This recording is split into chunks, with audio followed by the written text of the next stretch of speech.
It's story time! On the count of 3, let's say the story bag poem and see what's inside. 1, 2, 3. Story bag, what have you to say? Story bag, what's in you today? Oh, we have a king's crown and a queen's crown. This is a story from Germany, and it's called King FuzzyBeard. Story ears open, story mouths quiet, story buckles buckled, and let us begin. Once upon a time, long ago, there was a king who had a daughter named Polly. Princess Polly was very beautiful, but so proud that no suitor was good enough for her. The king held a great feast and invited all the men who wanted to marry her.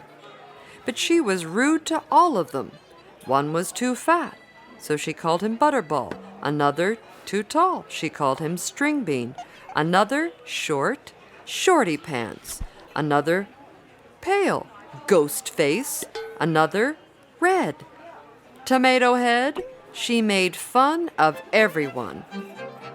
But most of all, she made fun of a kind young king with a fuzzy beard. You look like you have peach fuzz on your face.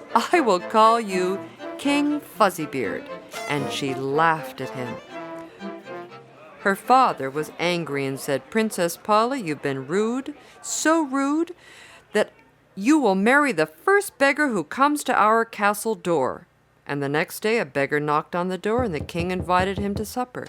After they'd eaten, the king said, This is your lucky day, sir. Yesterday I promised that Princess Polly would marry the first beggar who came to our door, and that would be you.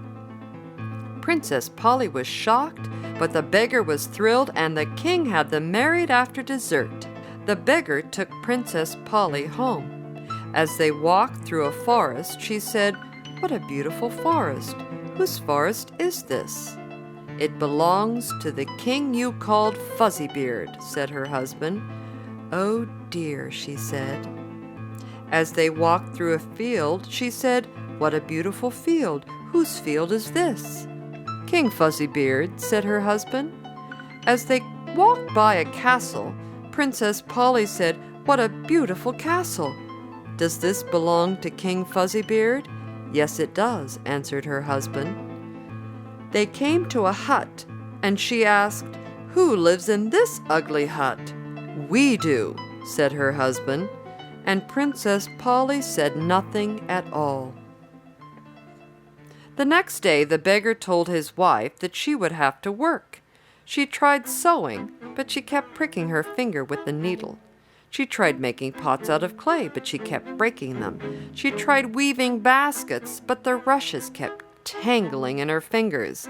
Finally, her husband took her to the castle of King FuzzyBeard and got her a job working in the kitchen.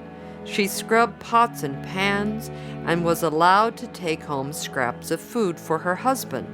Her pockets were filled with crusts of bread, bits of sausage, and pieces of potato. One day the castle was abuzz of activity. King FuzzyBeard was getting married, and a big wedding feast was being prepared. Princess Polly held her head in shame. As she was leaving the castle, King FuzzyBeard saw her and said, Aren't you Princess Polly? What are you doing working in the kitchen? You must come and dance with me. It's my wedding day. Princess Polly was ashamed. King FuzzyBeard danced with her as everyone watched.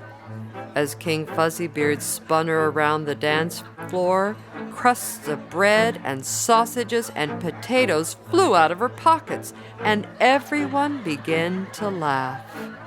Princess Polly picked up the food and said, I am very sorry that I called you names and laughed at you. Now I know how it feels. I'm very sorry for what I did to you and for everyone, but now I must go back to my husband. King FuzzyBeard said, You don't need to go anywhere to find your husband. He's right here. I am your husband. I disguised myself as a beggar, and I married you.